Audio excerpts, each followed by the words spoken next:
being able to beat out RB in that second game. Yeah. We are going to get into picks and bans for this final game. But yeah, 10 games is hardly anything at all. I look at my solo queue escapades. 10 games is going from like Diamond 5-0 LP to Diamond 5-0 LP. It tends to be the sort of story. Schalke are on the blue side this time. Origin on the red. It's a casting ban to start us off from Schalke 04. And Twitch ban once again from Ochi Hen. I'm quite curious to know why they chose to ban away the casting. That probably says to me we don't want to pick the Cassiopeia again. We want to try and go for either these lane-winning picks, or we want to try and pick something else that helps us out into the mid-game. So it won't be a Cassiopeia, maybe something like an Orianna they're looking towards. Yeah, exactly. Anything along those lines. They're just not wanting to play against it, even though they had a pretty easy time against it. And equally for Origin, same bands coming through again, getting rid of that Twitch, and also removing the Caitlyn from the pool this time around. Yeah, it makes a lot of sense. If you try and cut down on the pool from upset, you can kind of hamper a little bit Schalke, but even with these bans, like, you're going to either give up Elise or Zac on this first rotation. Or even Thresh. So if Origin bans Elise here, I think you, as Memento, you just take Zac, or you could even take Thresh first. This is one of those. Zac. I was going to say, this is one of those open moments where Zac's open, pick him. Like, it's almost unforgivable. Yes, he had some base damage nurse, but he's incredibly powerful at the minute with the new locket. Quickset Thresh is incredibly good, though, and it does give Origin the chance to pick that up. So they do have a strong bot lane already forming. They probably want to look for their AD carry on this rotation as well, or at least before the second ban phase. And then Schalke will pick up their bot lane in response because the Caitlyn's been banned out and the Twitch has been banned out as well. Yeah, try and look together. I was going to say as well that the Rex side was something that worked out very, very well for them last time round. They could have led this till a little bit later on, maybe taking it in Scarlet's place here, because this could have been another priority opportunity in the bot lane. You've already banned away 2 AD carries. Do you want to try and take one away? Maybe the Lucian here, like you were alluding to earlier on. Otherwise, it might get down to the stage where actually Schalke will just go, right, let's send 2 target bans towards the bot lane. Let's get upset nice and comfortable, and we can worry about the rest later on. This is the problem, though, with the Thresh. Norscarin is a very comfortable Tahm Kench player. And if you can play Tahm Kench well into the Thresh, you can deal with him so easily, even into the Rek'Sai as well. It's very, very strong pick for this bottom lane alongside the Kallisto, so you can put the Tahm Kench in, you can pull the Tahm Kench out. We actually saw this being played by H2K against Fnatic, I believe. I might be wrong. We saw it played in the LCS, is what I'm going to say with that. I mean, Norscarin played Tahm Kench in both of his games last week as well, so for him it's all about protect the upset, and that's exactly what it's going to be. The Ashe locked in for him as well.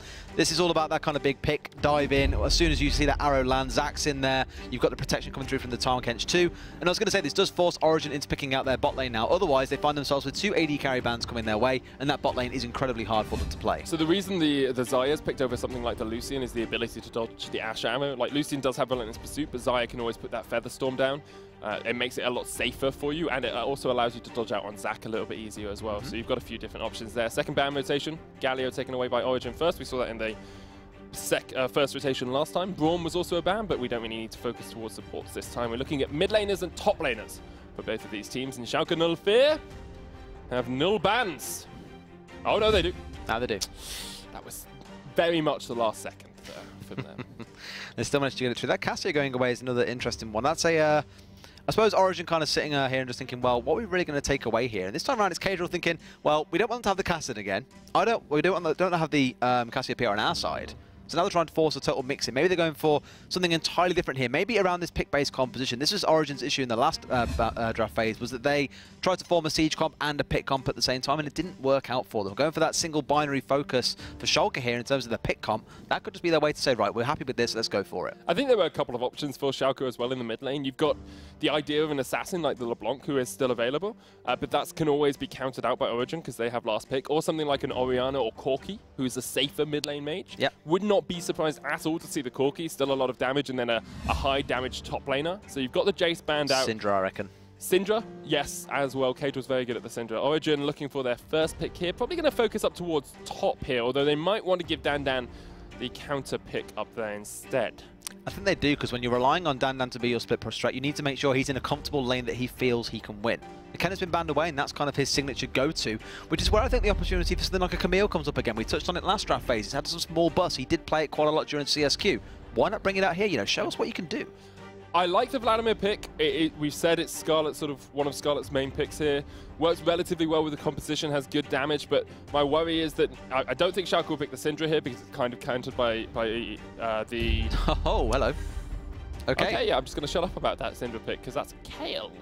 But you are right. It was a smart pick in terms of that being able to deny that away, but it does force out some uncertainty into the comp now with that coming through. The Renekton following back through. Kale. Yes, it is. The only time I've seen Kale recently is the Chinese booster strategy. You seem like you're in shock. Have you heard of the Chinese booster strategy? No. So what you do is you pick Kale top and build full support items. So you build Redemption, Ardent Sensor, Locket, and then you have a Master Yi jungle.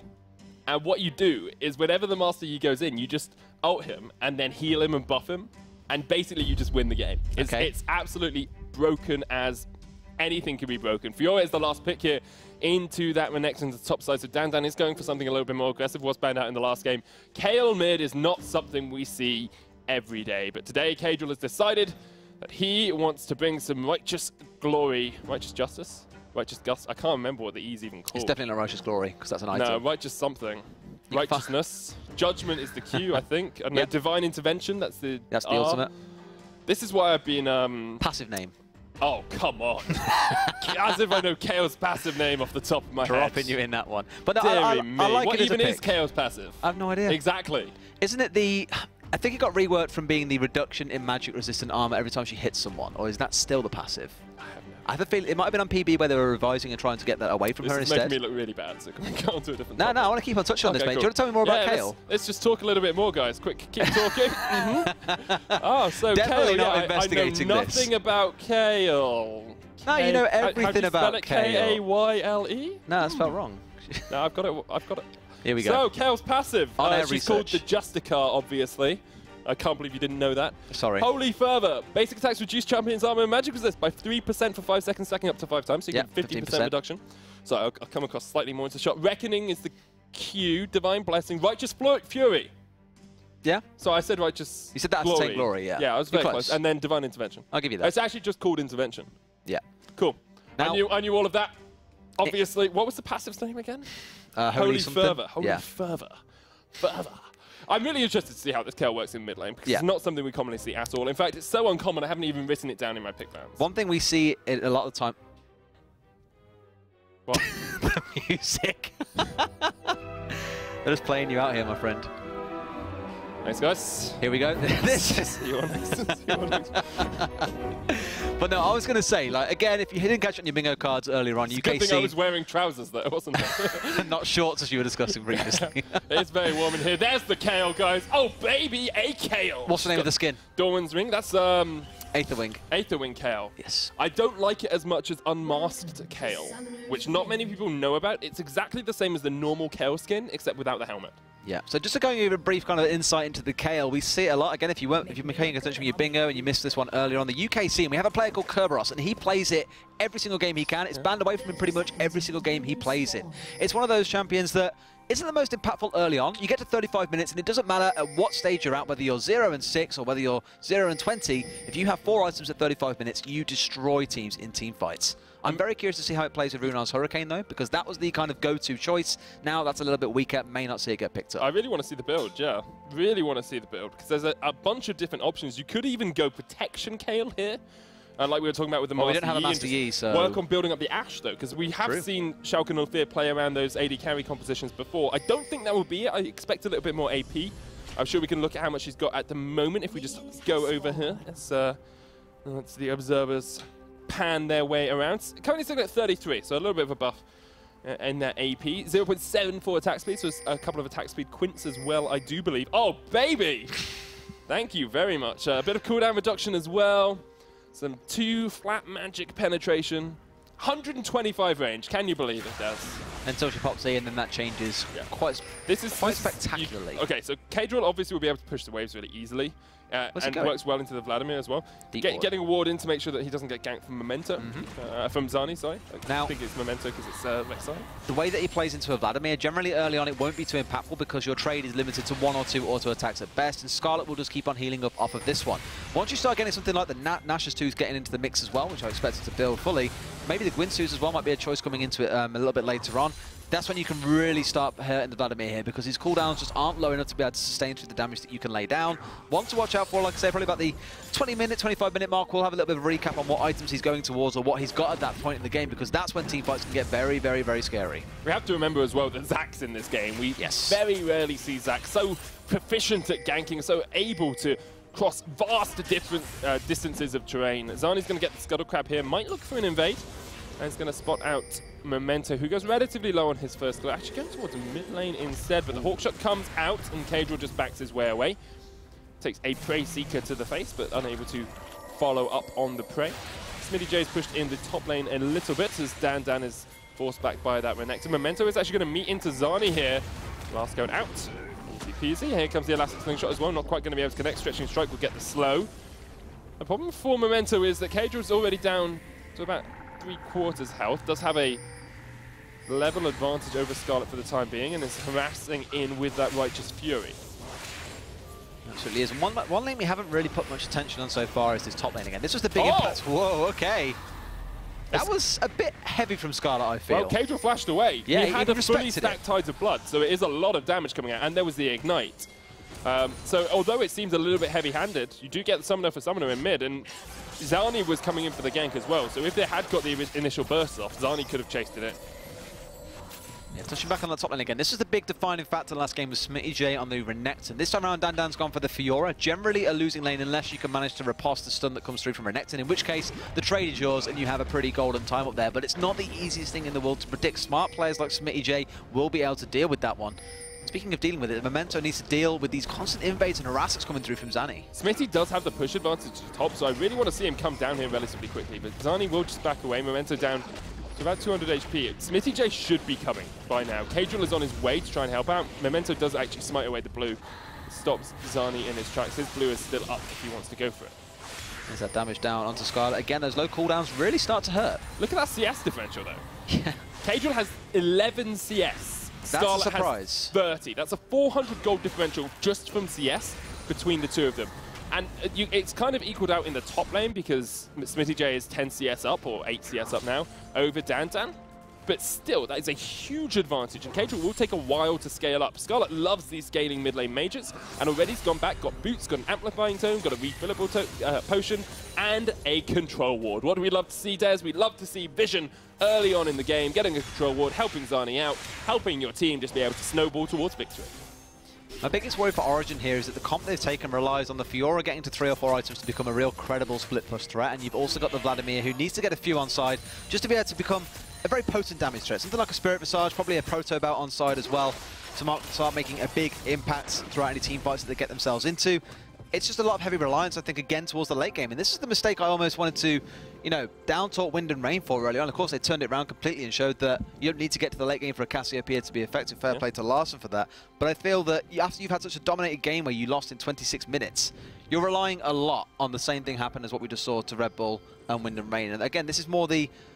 It's more the exception rather than the rule. Yep. And I don't think this will be... You won't see 2 exceptions in a row. Lightning never strikes twice in the same place. Well, see, the problem is, right, now you've kind of set yourself up for both a good thing and a bad thing. You've said, well, it might happen. You never know, it could happen. And then you said, oh, but it doesn't usually happen. You've done the typical analysis sitting on the fence. It's what I get from all of my color casters. I try and push them to make a decision. So I'm going to do that with you, Des. Do you think OG can take this game? No. There we go. That's my 100% clear-cut answer. And now I'm crossing my fingers and hoping you're wrong. So that you can be wrong. Quick Send is a hook down. It would kill you if I was right twice in one day. It would. No, it's not often that happens. Hey now. 300 gold lead at the moment. There's the route that Northscaren just eats up upsets and keeps him safe for the time being. Can't imagine that belly is too nice to be inside, but... How does that work? Should you take damage when you're in Tahm Kench's belly? Because technically it's in the acids. Acid, yeah? Well, he's a strange talking catfish. I can't imagine that the acids will be... No, because when he spits up half-digested lobster and half-digested things, and then jump onto Skarlet, he puts the Human Plate down. Memento needs to be careful, actually, because he's going to take a burst of damage here. Is forced back by Skarlet, who actually will get the movement speed as well from that Sanguine Rush. Zani was around the corner, but he's got a level disadvantage as he was spent a lot of time trying to take away Memento's jungle. You know what the issue I feel here in the mid lane for Cadril? Like, it's a sign generally when someone picks a champion like this into a matchup that shouldn't be too weak for you. Like, okay, again, I said that Vladimir was pretty good into KL early on. It's still not the case where you fall behind 20 CS or find yourself at 9 CS while your opponent is at 30. That's a sign of someone who's not too used to the champion, isn't too used to the farming style or to the, the range, getting used to the auto-attack timings, all the rest of it. It's been a bit rough for him so far, and I'm concerned about how this might play out. Is it kind of more of a reliance? You get to the late game and start beating people around, or why was the KL the choice here if you know that maybe it's not your strongest pick? Maybe it is a strong pick for him and he just wasn't able to get the farm in the early game that he wanted to. I have seen Cadril play Kayle before, not as a common pick, but once or twice. He has obviously been matched up into Skarlet here, who is a very good Vladimir player and has been able to take a few advantages in this mid lane, but there are advantages in the rest of the lanes for Schalke 04. A couple of CS in the bottom lane, a couple of CS in the top, a little bit in the jungle as well, which is keeping this gold relatively even, about 300-400 between these two teams as we do approach the 7.5 minute mark. Skarlet's gone for the Sorcerer's Shoes, got a BF sword first on towards Darkside, expect him to go the crit build that we tend to see. Essence Reaver, Infinity Edge, a couple of Zeal items just to put in your back pocket as well. Just to try and speed things up. No attempt made towards this Mountain Drake yet, though. We are only at 8 minutes, so there's still time kind of for teams to start looking towards when they want to contest that. I mean, probably here for Zanny, he's thinking, I could probably try and fight this one out. You know, Memento's being bullied around quite a lot so far. Always has Zanny sniffing around, trying to make sure he knows what's going on. And surely for him, with like knowing where he is with these wards that are down as well, you can see the one ward already on the red spawn here on blue side, just to make sure that they have an idea of where he's going to be. So for them, that's the opportunity to say, right, let's get some wards down in blue side jungle. Let's find out when that blue buff comes up. Let's go and do that Mountain Drake afterwards, because that can be a pretty big factor for them, especially when you've got Dan in this split push role on the Fiora. Both jungles have been tracked pretty well by their opposite number. They've kept eyes on Zani and on Memento, who is going to try and sneak down towards the bottom side, but immediately gets pinged out. That ward actually just outside of control ward range, and Origin were getting pushed in this bottom lane anyway. Hawkshot trying to just scout across the map, see if they can keep eyes on towards Zani. Across the board, relatively even between these two teams early on. Origin continuing to extend this gold lead in the middle lane. If Skarlet can get to the point where he can land a 3 or 4 man Hemo Plague later on in the game, then that's a devastating onslaught of damage. At the moment, he's just trading into Cadril. Transfusion. Cadril actually getting the benefit, the better side of that trade in the middle lane. And that heal keeping Skarlet at least in the fight for now. You look at the gold numbers as well. It's generally pretty even across the board, bar the mid lane. Yeah, that's why they got that nice 700 gold difference. And I think that's just obviously the case of the CS differential. Obviously no kills coming across on the board yet. Literally all the goal difference between these two teams is sat in the mid lane. And as we mentioned earlier on, once Kayle gets towards 35 minutes and gets 3 or 4 items, she becomes an absolute monster. And it doesn't matter how far behind you might think you are. As soon as you've got those 3 or 4 items, team fights are yours. The problem is, though, Origin will be looking for those 3 or 4 item spikes as well. You know, you've got a Fiora who, when she gets the 2 items, is basically unstoppable, already has the Tiamat. You've got a Vladimir as well. Momento's coming up towards top, and actually Schalke 04 realise they're not getting anything bot lane. Trade their AD carry and support up towards the top side, and will be looking for this first tower. Darkside and Quickset are on their way, but it's probably going to take them a little bit too long to get here. Let's have a look at how much health that tower has. Already getting chunked down, or down below, well below half, and Quickset and Darkside are on their way. There's still 3 minions here. The tower going lower. The hook doesn't connect. They will be able to delay just for the time being, as we see Skarlet join the fray as well.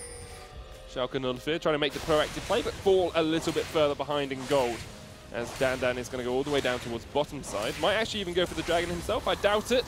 Probably eyeing up that juicy minion wave that is sitting down there for himself. Engage.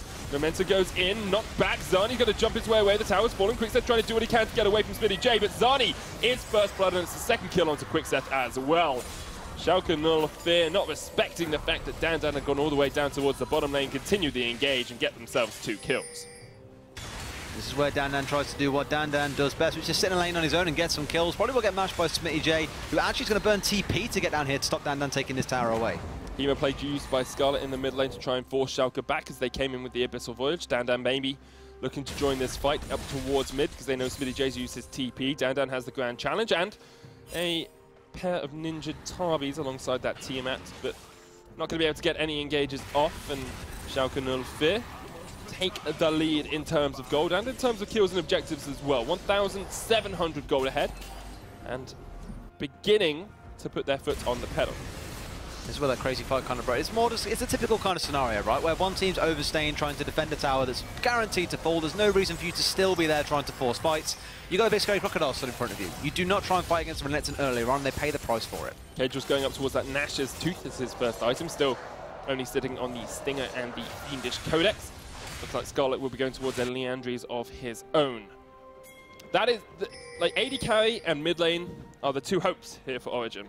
If Dan can get to a point where he can split push, yeah, fine. But at the moment, you've got 30 CS, both in the AD carry role and in the mid lane, and it does give you that little bit of an advantage. However, Schalke have shown us that their macro play is very strong. They can look for the Rift Herald, they can look for the Mountain Drake as well, which is actually where OG seems to be going at for the time being.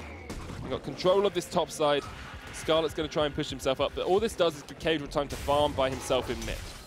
Yeah, despite those CS differences, it's still a 1,500 gold lead currently onto the side of Schalke. They got first tower, they got the first 2 kills as well. It just kind of goes to show that you might be able to win lane, but you need to be able to translate that into more macro-based advantages by taking towers, taking dragons, taking Rift Heralds if you can. Right now, it's just been a pretty focus on lane sort of phase for them. Origin focusing on improve at the moment. Solid. Schalke more focusing on team. Who has better motivation is the main question. Or who's put in more work? At the moment it seems to be Schalke, as they are going to get the Rift Herald. Zani will get the Mountain Drake in response, so it's a trade of objectives. Schalke could look for this second tier turret up towards the top side if they wanted with this Rift Herald.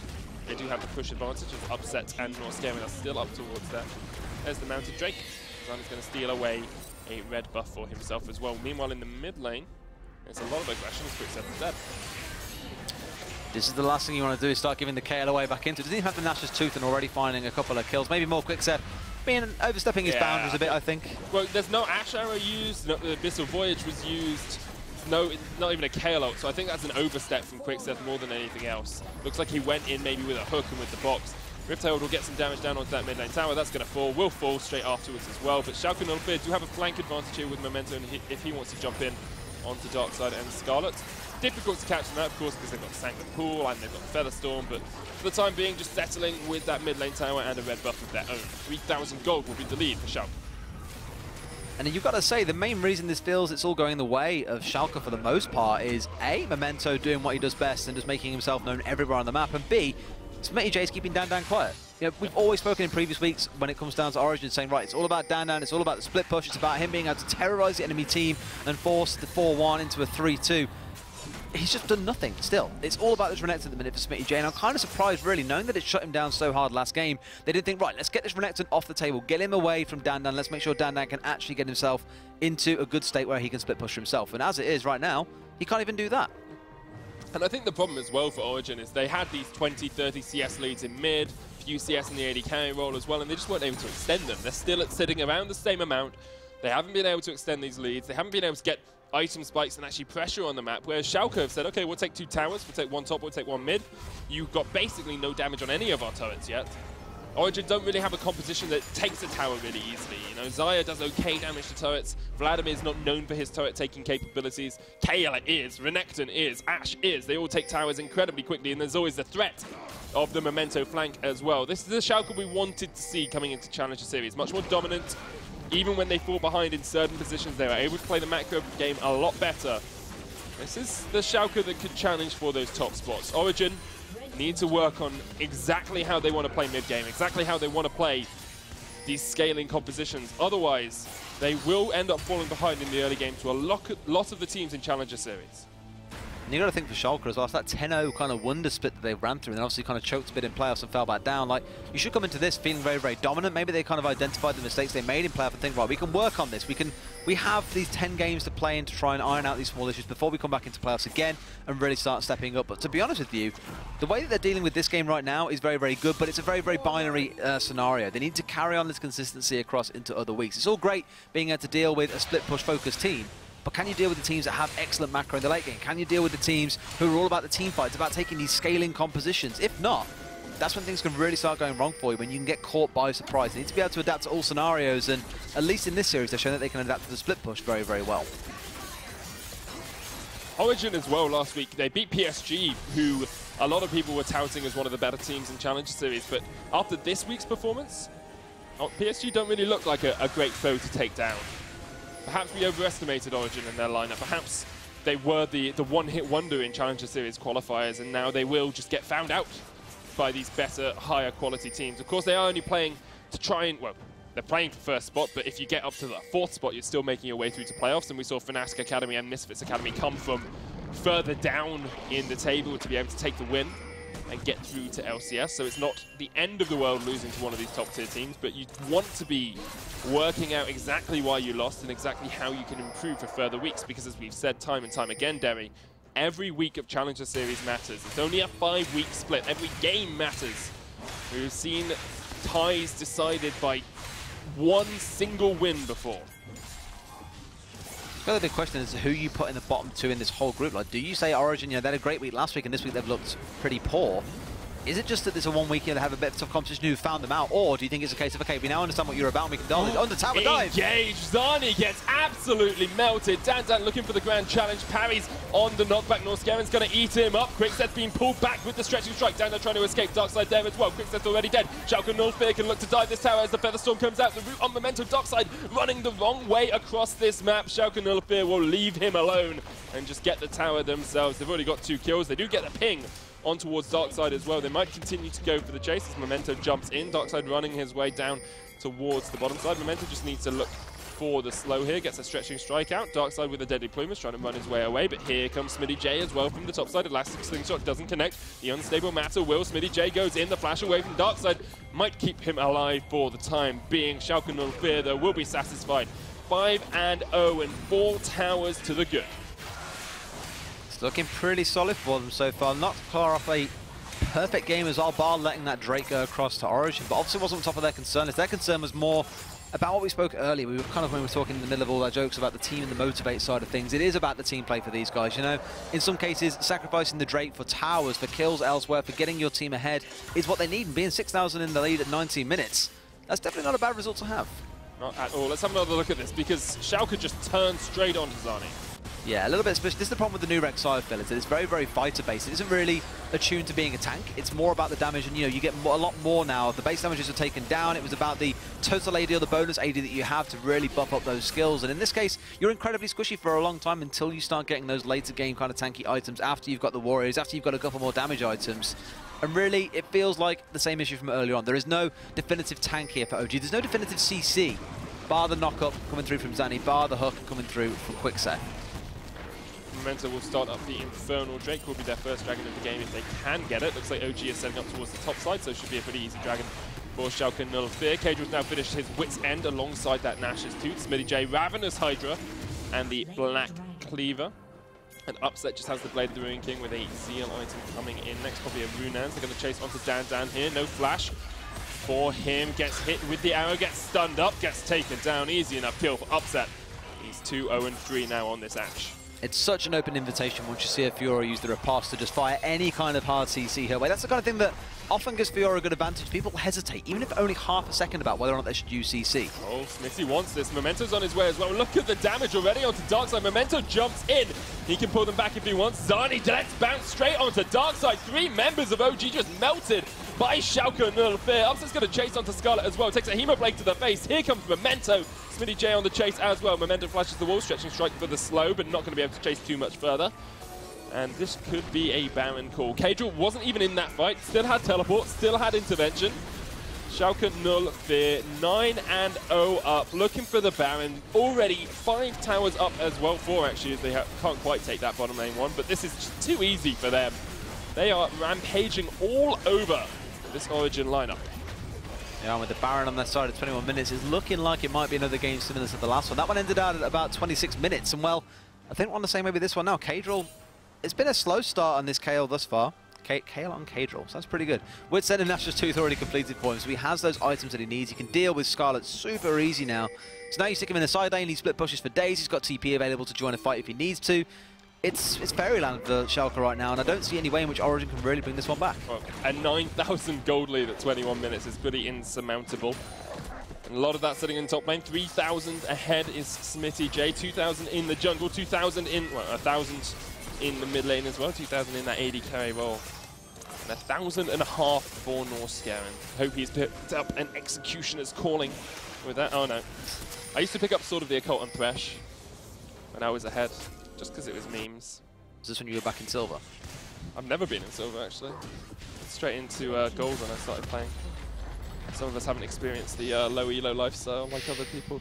Schalke Nullfear at the moment experiencing the high life as they look to get towards the top of the Challenger Series group. That's another kill, a killing spree for Upset, and this is all she wrote you have to feel for Origin. Smitty J's going to hug the wall. Dandan's trying to do what he can, but he can't get through the cold and meek. Zani gets away. Let's bounce, says Memento.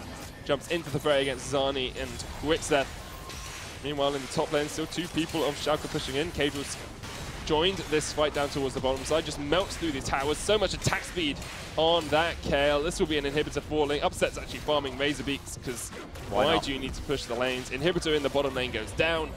Origin 11-0 behind and 12,000 gold to the bad against this Schalke 04 lineup.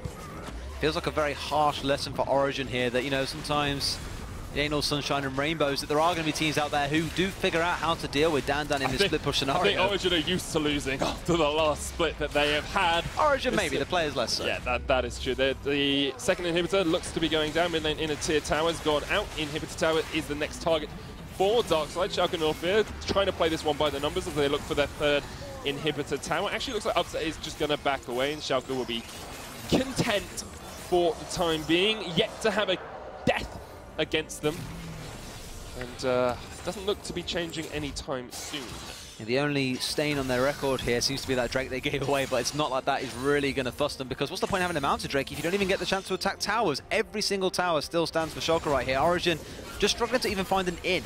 Look at the look at the scores across the whole team. Really, it's the Vladimir and the Zaya who you kind of look into here, saying you can have some impact. But Smitty J has completely shut Dan out of the game once again. And surely here you think, well, this can be a lesson for you in future weeks. You need to be banning away things like this to deal with Dan.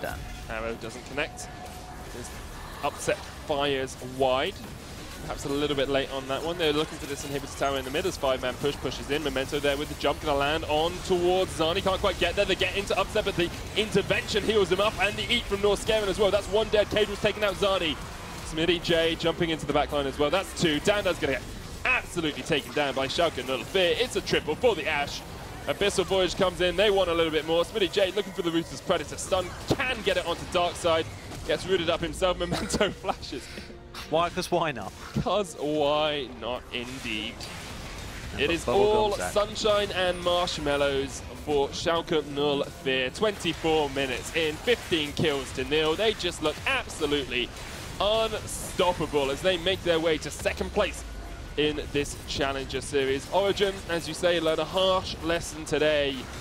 You cannot win every game. They need to learn a lot to come back next week. But Schalke 04 will take the series 2-1. 2-0. 2-0. High production talking in my ear.